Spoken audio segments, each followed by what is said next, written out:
Capítulo 1. La noche en que el rezo no terminó. La primera vez que escuché la procesión después del amanecer, pensé que mi cabeza me gastaba una broma cruel. Era febrero y el pueblo olía a frío y a pan recién hecho. Las farolas escupían luz pálida sobre las losas mojadas y, sin embargo, desde la Plaza Mayor llegaba un rumor que no correspondía al día. Rezos medidos, pasos arrastrados, el tintinear de cadenas que nadie veía. Me acerqué a la reja de la iglesia y apoyé la frente en el metal helado como quien busca una herida para entenderla mejor. La procesión había empezado la noche anterior como tantas. Velas derramando su cera, el señor cura con la sotana arrugada, mujeres con mantillas, hombres que caminaban con la cara envuelta en penitencia. Pero algo cambió cuando la campana dejó de sonar. Nadie la oyó doblar el amanecer y aún así los pasos continuaron. Dieron vueltas por la calle de los Álamos, cruzaron el puente seco, tomaron la cuesta de la vieja ermita como si la luna fuera su guía permanente. El pueblo entero miró atónito cómo las sombras seguían su marcha sin detenerse cuando el sol empezó a ponerse rosado. Me llamo Amara, soy novicia en el convento de Santa Lucía y conocía esos ritos por las historias que me contaba mi madre antes de morir. Que la procesión purga, que la procesión perdona. Pero aquella mañana las palabras de mi madre regresaron a mí con un sabor extraño, como pan quemado. Si caminan cuando la luz viene, Amara, no es purga, es hambre. Nunca creí en los cuchicheos de la gente. Hasta que la mujer del molino, con las manos temblorosas y las uñas cargadas de harina, me mostró un trozo de tela negro como si fuera prueba de un crimen. Un jirón de hábito con una pequeña cruz cosida del revés. Entré en la iglesia a la hora de la misa y el altar olía a cera fundida y a algo más agrio. Una resina que pegaba la garganta. La Virgen del Silencio, la talla que nos miraba con los ojos barnizados, tenía la mecha de una vela pegada a su mejilla como una lágrima petrificada. No pude evitar pensar en las gotas negras que pintaban su rostro. Una anciana, la que siempre se sienta en el último banco y murmura las letanías con los labios secos, me dijo sin mirarme: ellos no se duermen, caminan para no sentir, y quien camina sin detenerse olvida la puerta de regreso. La gente comenzó a aparecer con curiosidad en las puertas, con teléfonos en mano que grababan la nada y esperaban señales. Grababan el sonido, pasos, rezos, un tambor que marcaba ritmo antiguo. Pero cuando reproducían los videos, el audio se cortaba justo antes del primer coro. La imagen mostraba solo la calle vacía y en el borde del cuadro una mancha que parecía humo. Los ojos de los vecinos se volvieron más grandes, más húmedos, como si algo dentro del pueblo se hubiese tragado la calma.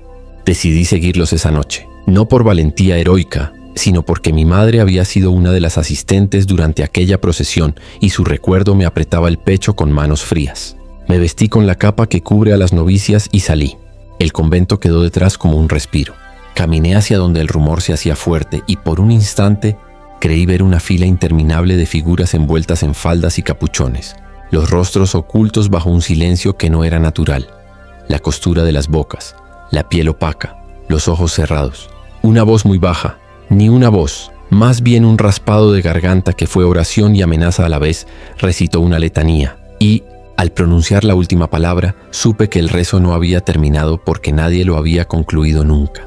Algo había empezado a caminar y había decidido no volver jamás. Y entonces, al borde de la plaza, sentí una brisa que no venía del viento. Algo me llevaba, como si la procesión buscara a uno más para unirlo a su fila interminable. Capítulo 2. La Virgen que lloraba cera negra cuando amaneció. El aire del pueblo tenía un espesor que no pertenecía a los vivos. Era como si el cielo se hubiese quedado dormido, con las nubes pegadas al campanario y el silencio colgando de cada ventana. Nadie hablaba de la procesión que había seguido caminando durante la noche. Pero todos lo pensaban, yo también. La iglesia seguía cerrada, aunque el padre Olvera juraba haberla dejado abierta. Desde el convento se veía la figura de la Virgen del Silencio, apenas visible tras los cristales sucios del altar. Al principio creí que la oscuridad jugaba con mis ojos, pero no. Las lágrimas que descendían por su rostro no eran de cera dorada como cada año. Eran negras, espesas, lentísimas, como si el alma misma de la Virgen se estuviera derritiendo. Me acerqué y el olor a humo y miel podrida me llenó los pulmones. La primera gota cayó sobre el manto blanco y dejó una mancha que se extendió como una herida. Una mujer gritó «¡Milagro!» y corrió a tocar la base del altar. Otros se arrodillaron. Algunos rezaron, pero yo sentí frío, porque entre las sombras juraría que el rostro de la Virgen se movía apenas, como si su gesto intentara pronunciar una palabra que no debía ser oída. Cuando la cera se vuelve negra, los santos ya no escuchan, susurró una voz detrás de mí. Me giré. Era doña Celia, la anciana del último banco, la misma que me había advertido la noche anterior. Sus ojos, velados de cataratas, parecían ver más de lo que deberían. ¿Qué quiere decir con eso?, le pregunté.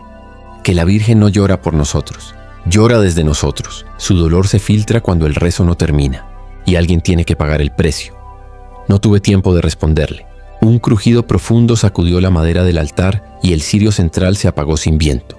En el suelo, entre las gotas negras de cera, apareció un objeto pequeño, cubierto de polvo. Un rosario roto con las cuentas manchadas de sangre seca. Lo tomé sin pensar. Estaba tibio, como si alguien lo hubiese sostenido hacía apenas unos minutos. Esa noche, al regresar al convento, me costó dormir. Cada vez que cerraba los ojos, veía el rostro de la Virgen moviéndose y de sus labios sellados brotaba humo negro. Intenté rezar, pero las palabras se enredaban en la garganta como si no quisieran salir. A medianoche el campanario sonó una vez. Solo una, un golpe seco, hueco. Me levanté sobresaltada. El rosario roto brillaba débilmente sobre mi mesa. Una de las cuentas temblaba, girando sola. Salí al pasillo. Todo estaba oscuro, salvo una línea de luz que escapaba por debajo de la puerta del oratorio. Caminé descalza, con el corazón latiendo tan fuerte que me dolían los dientes. Al abrir la puerta, el olor a incienso me golpeó. En el altar alguien había dejado una vela encendida. La llama bailaba sin aire. Entonces lo vi. La cera que caía no era blanca. Era negra, idéntica a la que lloraba la Virgen. Pero esta vela no estaba sobre la mesa. Estaba encajada en la palma de una mano. Una mano humana, rígida, con la piel gris y los dedos crispados en oración. No grité. No pude. Solo supe que, de algún modo, esa mano sostenía la misma cera que ahora manchaba el rostro de la Virgen. Y que, en la pared del fondo, escrita con humo, había una frase que no olvidaré nunca. Cuando la imagen sangra, el alma recuerda su pecado. Capítulo 3. El sonido de los pasos sin cuerpo. La tercera noche después de que la Virgen comenzara a llorar cera negra, el silencio del pueblo se volvió insoportable. Era un silencio espeso, pegajoso, que se metía por las rendijas de las puertas y se quedaba a dormir en los oídos. Nadie salía después de las 9. Nadie. Pero yo no podía quedarme quieta. Desde mi celda del convento oía los pasos. Al principio eran lejanos, como si vinieran del fondo de la colina. Luego se acercaban. Un ritmo lento, acompasado, el arrastre de las sandalias sobre las piedras, el choque leve de cadenas que no deberían existir. No había procesión. No había nadie en las calles. Pero los pasos seguían. Me cubrí con el manto y salí al pasillo. El eco también estaba dentro del convento. Bajé las escaleras sosteniendo el rosario roto que había encontrado bajo la Virgen. Las cuentas parecían latir, como si un corazón diminuto viviera dentro de ellas. El portón principal estaba cerrado. Sin embargo, al acercarme, la madera comenzó a vibrar, como si alguien del otro lado apoyara las manos. Golpearon una vez, 2 veces, 3. ¿Quién anda ahí?, pregunté con la voz más firme que pude reunir. El silencio respondió primero, luego una respiración. No era humana.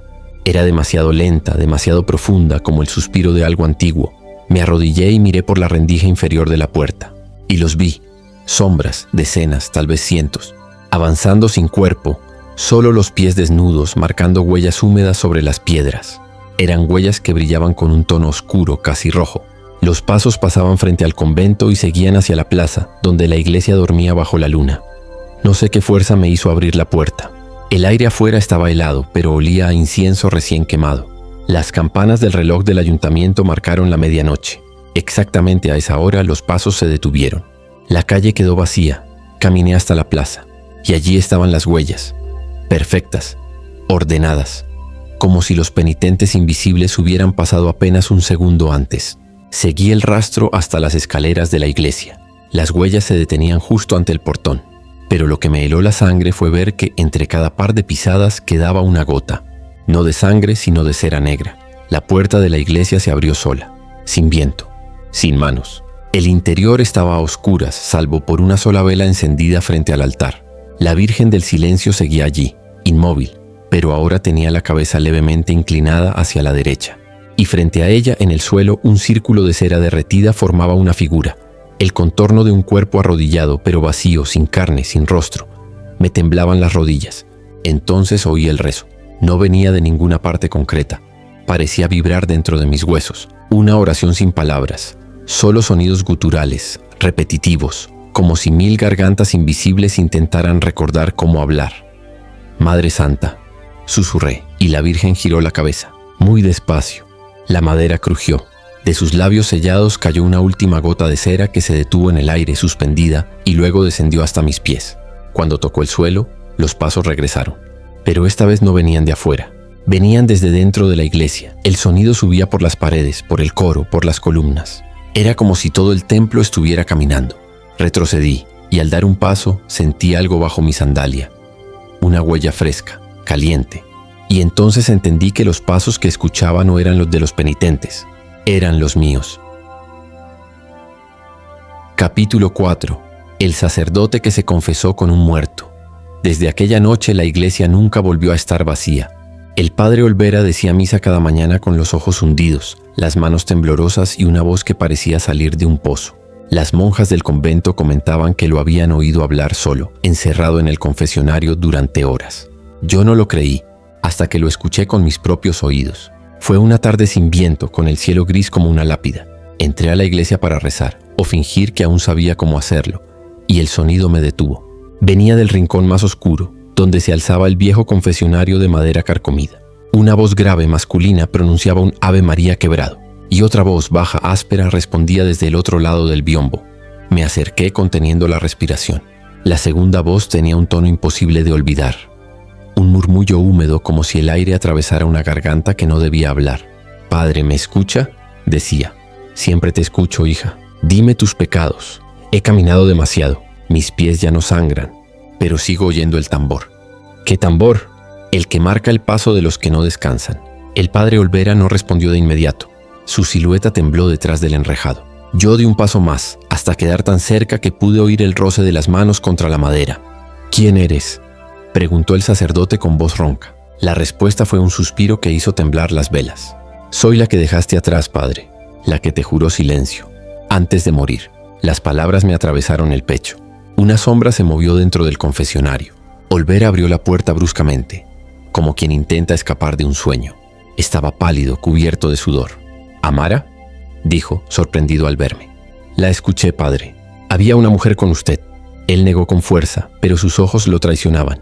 No había nadie. Nadie. Se secó la frente con un pañuelo. Solo estaba recordando. El eco del último recordando sonó como un sollozo. Miré dentro del confesionario. Vacío. Pero en el asiento, donde el penitente debía arrodillarse, había un velo negro, de esos que usaban las mujeres en las procesiones antiguas. Tenía aún el perfume del incienso. Esa noche el padre no salió de la iglesia. Desde mi ventana lo vi arrodillado frente al altar, con las manos extendidas, como si suplicara perdón. La cera de las velas se deslizaba hasta sus dedos, pero él no se movía. A medianoche el sonido del tambor volvió. 3 golpes, lentos, profundos. El padre Olvera levantó la cabeza y sus labios se movieron, aunque yo no oía nada. Luego se dirigió al confesionario y se encerró. Corrí hasta la iglesia. Lo llamé 1, 2, 3 veces. Nada, solo el crujir de la madera. Cuando abrí la puerta del confesionario, la vela se apagó. El asiento estaba vacío. En el lugar del sacerdote, colgando del enrejado, había un rosario idéntico al mío, pero con todas las cuentas derretidas pegadas unas a otras. Y sobre el muro, escrita con cera negra, una frase que aún me quita el sueño. Confesó tanto que el pecado volvió para escucharlo. Capítulo 5.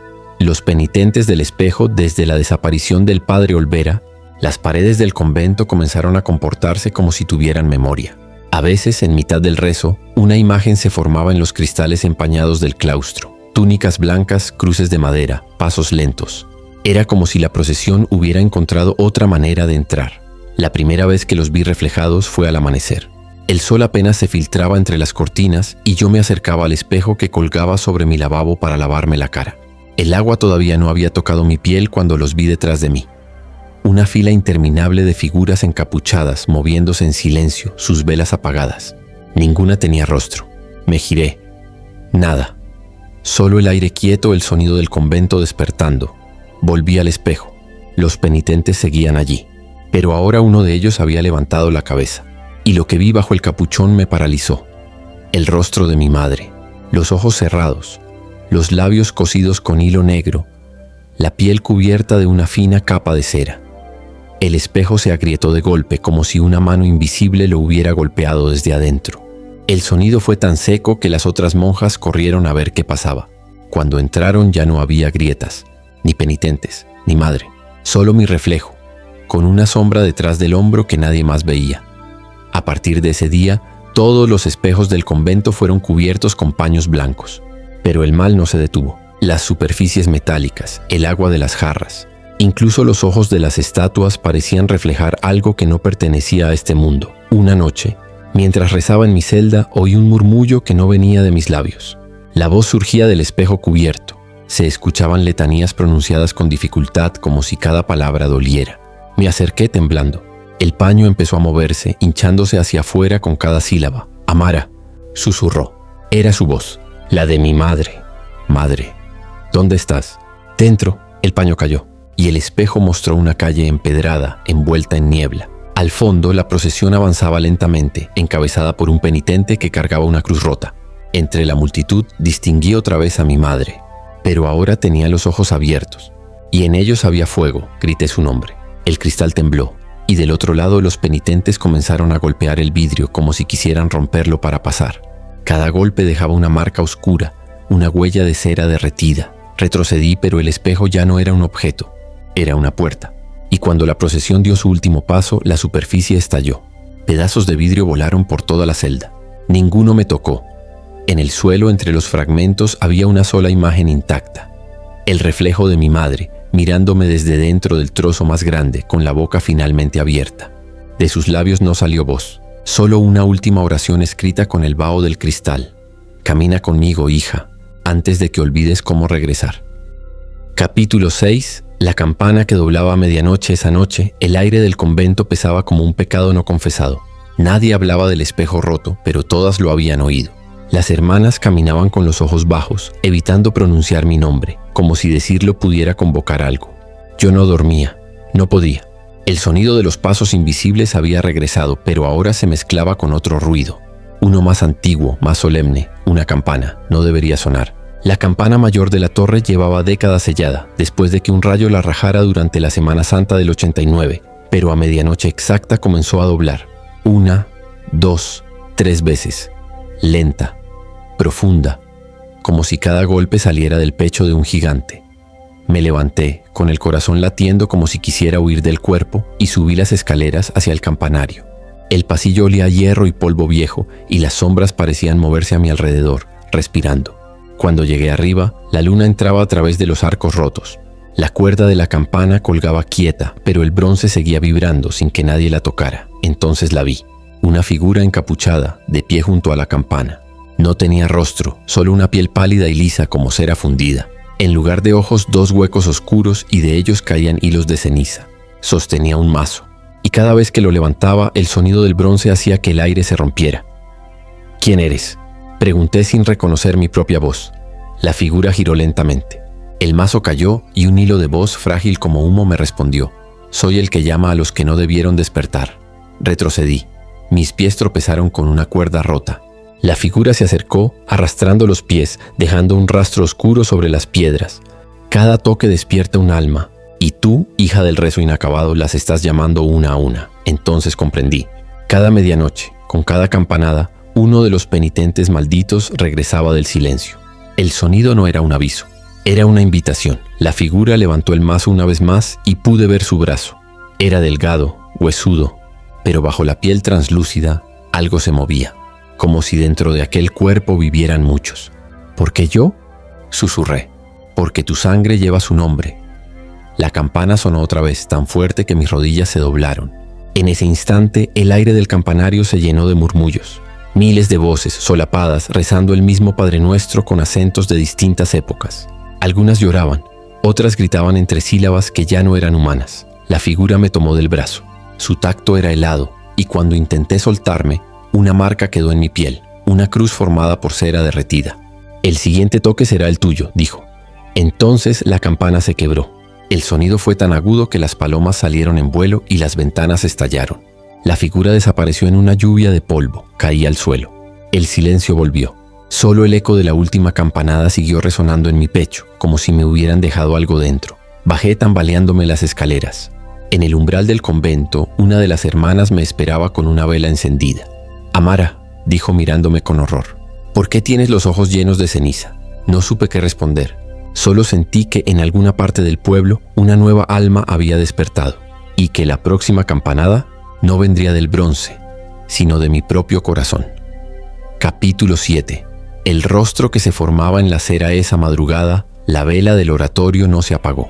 Aunque no había viento, la llama danzaba inquieta, como si algo invisible soplara desde dentro del templo.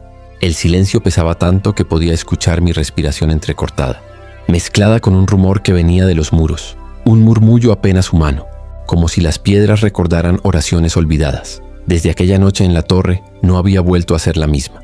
El sonido de la campana me seguía aún en los sueños, y cada vez que despertaba, el eco aún vibraba en mis costillas.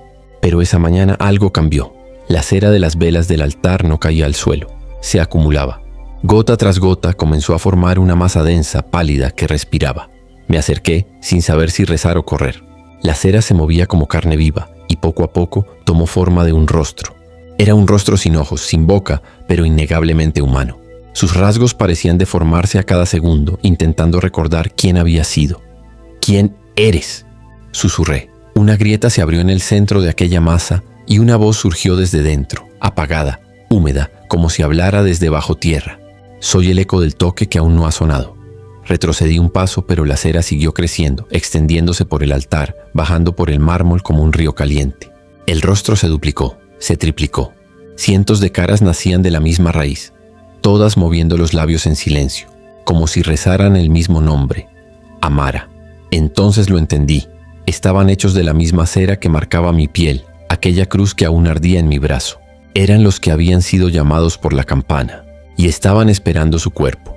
La puerta del oratorio se cerró sola. Las velas restantes se encendieron al unísono, iluminando los rostros de las hermanas que habían entrado sin que yo las notara.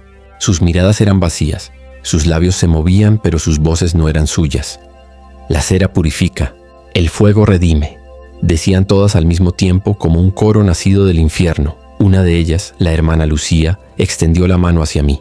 Sus dedos estaban cubiertos de cera caliente, y al tocarme sentí cómo se pegaba a mi piel, endureciéndose al instante. Él te eligió, Amara. Su rostro necesita el tuyo. Intenté liberarme, pero mis piernas ya estaban cubiertas. La cera subía, trepando por mi cuerpo, envolviendo mis brazos, mis hombros hasta el cuello. Los rostros en el altar comenzaron a deformarse de nuevo, uniéndose, fusionándose hasta formar uno solo. El rostro del campanario, y entonces la llama principal del altar creció hasta tocar el techo. El fuego lamía las paredes, pero no quemaba el aire, solo lo volvía más espeso, más sagrado, o más maldito. El rostro abrió la boca, y una sola palabra salió de ella, profunda, resonante, imposible de olvidar. Despierta. La cera se rompió en 1000 fragmentos. Caí al suelo cubierta de pedazos endurecidos, con la respiración entrecortada y el corazón ardiendo. Cuando abrí los ojos estaba sola. El altar estaba limpio, pero en la superficie del crucifijo, bajo la luz temblorosa de la vela, mi propio rostro estaba grabado, hecho de cera derretida.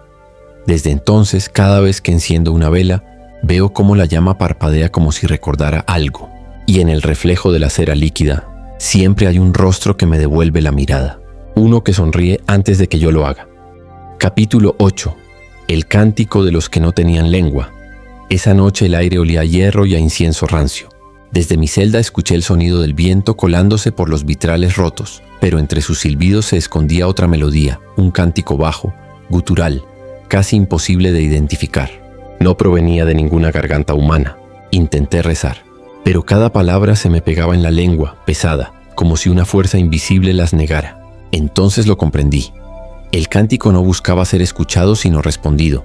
Tomé mi rosario, el que había empezado a sudar cera desde el episodio del altar, y avancé por el pasillo que conducía al coro abandonado. A cada paso el sonido se hacía más fuerte, más rítmico, más vivo. No eran voces comunes. Eran lamentos envueltos en plegarias, sílabas desordenadas que formaban una oración que el alma comprendía, aunque la mente no. Al abrir la puerta me quedé sin aire. Las hermanas estaban allí, de pie, alineadas frente al altar vacío. Sus bocas estaban cosidas con hilo negro, pero aún así cantaban. Las notas surgían de sus pechos, resonaban desde dentro, como si el corazón se les hubiera convertido en órgano. La hermana Lucía, aquella que me había tocado con cera, estaba en el centro. Sus ojos estaban abiertos, blancos, fijos en un punto que no era de este mundo. Sus manos levantadas sostenían una campana pequeña ennegrecida, como si hubiera sido sacada de un incendio. Cuando la hizo sonar, el aire se rompió. El eco no fue sonido, fue una sensación, un frío que quemaba desde adentro. «El cántico necesita una voz nueva», susurró una voz masculina detrás de mí. Me giré y vi al sacerdote, el mismo que dirigía la procesión inicial, pero su rostro estaba envejecido, consumido, y en el lugar de su lengua colgaba una cinta de cera derretida. Las lenguas de los fieles son el puente entre los vivos y los que siguen caminando. Las hermanas dieron un paso adelante. Los hilos de sus bocas comenzaron a tensarse hasta romperse, dejando escapar una mezcla de sangre y canto. Sus gargantas vibraban con un idioma antiguo, uno que dolía al escucharlo, uno que parecía recordar a Dios de algo que había querido olvidar. Intenté huir, pero mis pies se hundieron en el suelo. Era cera, una vez más, la misma que había formado mi rostro, la misma que había marcado mi piel.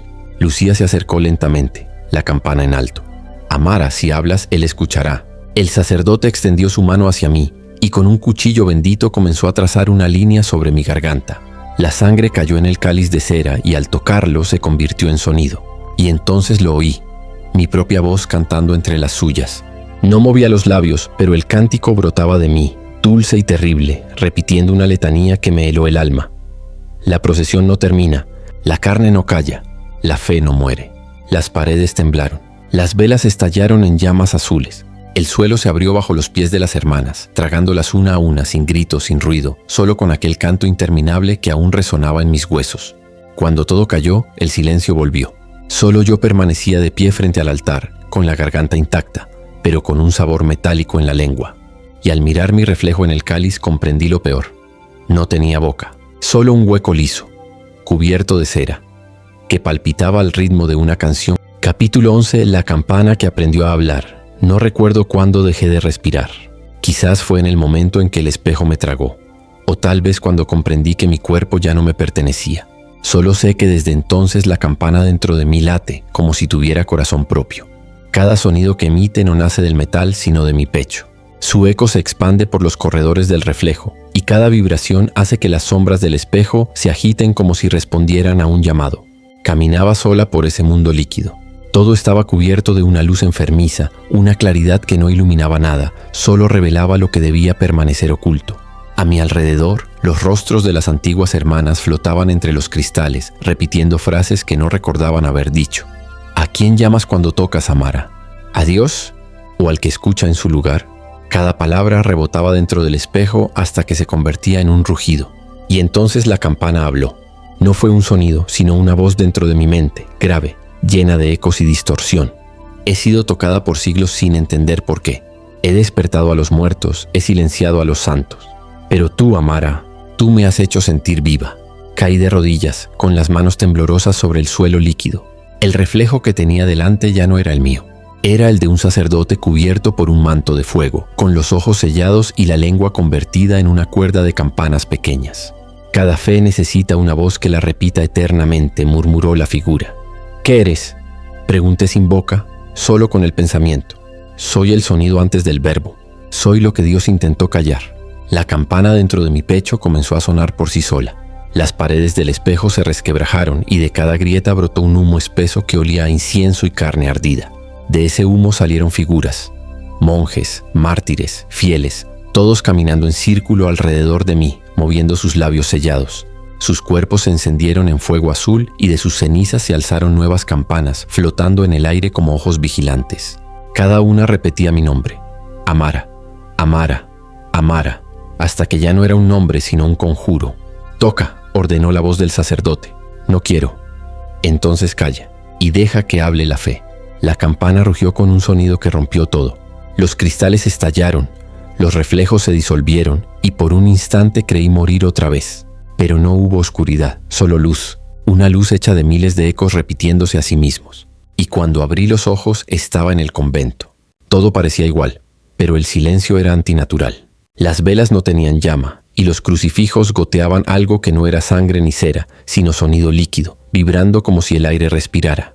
Entonces comprendí. El mundo del espejo no me había dejado salir. Se había filtrado dentro del mío. La campana volvió a sonar en mi pecho, más fuerte que nunca. Esta vez no fue un eco lejano. Fue mi voz la que habló a través de ella. La procesión no termina porque la palabra aún no ha sido dicha. Y en ese instante, las puertas del convento se abrieron de golpe. Una multitud sin rostro, cubierta de hábitos y sombras, aguardaba afuera, sosteniendo cirios derretidos. Todos escuchaban. Todos esperaban la siguiente campanada. Yo la toqué. El suelo tembló. Las sombras se inclinaron. Y en algún lugar, muy por encima de todo, Dios pareció responder. Capítulo 12. Capítulo 13. El eco de los que aún caminan. Las campanas del pueblo dejaron de sonar aquella noche. Nadie las había tocado, pero todos escucharon su último tañido como un gemido que provenía desde debajo de la tierra. Yo, con la cruz apretada contra el pecho, supe que la procesión había regresado. El aire olía a incienso y a carne húmeda. Las velas que dejé encendidas frente al altar comenzaron a derretirse al mismo ritmo que los pasos se acercaban desde la colina. Tac, tac, tac, el mismo compás de cada año, el mismo lamento. Pero esta vez no eran solo sombras. Pude ver sus rostros. Eran los fieles del primer cortejo, los que nunca volvieron de aquella noche en la que el padre Casimiro decidió seguir la imagen de la Virgen que lloraba sangre. Marchaban envueltos en sudarios, con los ojos abiertos, sin pupilas, reflejando el fuego del infierno. Y al frente estaba él. El padre Casimiro caminaba con la mitra calcinada, las manos convertidas en raíces negras, arrastrando un rosario que no dejaba de sangrar. Su voz resonó como un trueno. El pueblo no reza lo suficiente, así que el rezo los rezará a ellos. Las casas comenzaron a temblar. Los retratos se agrietaron y de las paredes brotaron murmullos. Voces de los que alguna vez habían rezado allí, pidiendo perdón. Los muertos de la procesión los reclamaban ahora como compañeros. Yo intenté correr, pero mis piernas se hundieron en la tierra blanda, como si el suelo mismo me devorara. La voz del sacerdote me alcanzó. No puedes huir del eco, hijo mío. Ya marchas con nosotros. En ese momento comprendí que la procesión nunca fue un evento, sino un ciclo. Un círculo de fe deformada que necesitaba nuevos rostros para continuar. Los pasos se multiplicaron rodeándome. Sentí las manos frías tocando mis hombros, los susurros orando mi nombre al revés. Entonces lo vi. Mi propio cuerpo marchando entre ellos con la cruz invertida en las manos. Y desde fuera, desde algún rincón oscuro de la eternidad, escuché el eco de mi propia voz repitiendo el cántico de los perdidos. Ave sombra, llena de miedo, la noche es contigo. La procesión seguía. Y yo marchaba con ella, la procesión que nunca terminaba. Acababa de comenzar de nuevo. Capítulo 14. La Virgen que abrió los ojos. Esa noche, el cielo se partió en dos. No llovía agua sino ceniza. Las campanas, las mismas que habían callado por años, comenzaron a sonar solas, sin cuerdas, con un ritmo que parecía una plegaria invertida. Yo caminaba entre las sombras de la procesión, sin saber si seguía vivo o si ya formaba parte de ellos. Los cuerpos marchaban en silencio, pero sus labios se movían, murmurando un nombre que aún me erizaba la piel. María Delfín. Fue entonces cuando la vi. Epílogo. El campanario sumergido. Dicen que el pueblo de San Aurelio ya no existe, que una noche el suelo lo tragó sin dejar huellas, y en su lugar quedó un lago oscuro donde el agua huele a cera y a plegaria quemada. Los viejos del valle aún aseguran escuchar campanas bajo el agua cuando cae la medianoche. No repican como las de una misa, sino como un corazón que late, un latido que marca el paso de una procesión que nadie ve, pero todos sienten. Yo fui allí, quise comprobarlo, crucé el bosque muerto y llegué a la orilla. El aire era tan denso que parecía rezar por sí mismo. Entonces lo escuché, tac, te hace, el mismo compás, el mismo eco, el reflejo del agua tembló y por un instante lo vi, un cortejo de figuras envueltas en sombras, marchando bajo la superficie, sosteniendo velas que no se apagaban aunque estuvieran sumergidas. Al frente, una silueta femenina con un manto azul oscuro y unos ojos que brillaban como lunas negras. Me quedé paralizado. La Virgen alzó su rostro y me miró. Sonrió, el agua se agitó y las campanas resonaron una vez más cerca, más dentro de mí. Todos marchan. Tarde o temprano, susurró una voz detrás de mi oído. Al girarme, no había nadie. Solo un rosario, medio hundido en la orilla, que goteaba aceite negro. El amanecer nunca llegó esa noche. Y desde entonces, cada 7 de abril, el lago exhala un incienso invisible. Quien lo respira, jura escuchar pasos a su alrededor. Y siente unas manos frías tomar las suyas, guiándolas hacia el agua. Porque la procesión nunca terminó del todo.